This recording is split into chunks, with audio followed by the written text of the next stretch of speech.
రూపాయలు పెడితే వచ్చేస్తుంది. కానీ ఇది ఒక ఆనందం కదా, మన పిల్లల లాంటివి ఇవి కూడా.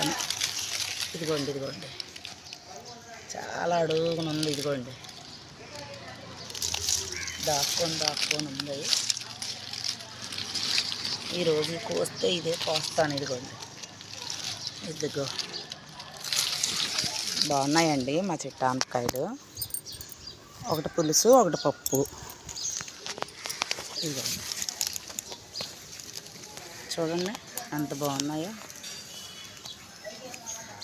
ఇదిగోండి చిన్న చిన్న పిందెలు కూడా వస్తున్నాయి.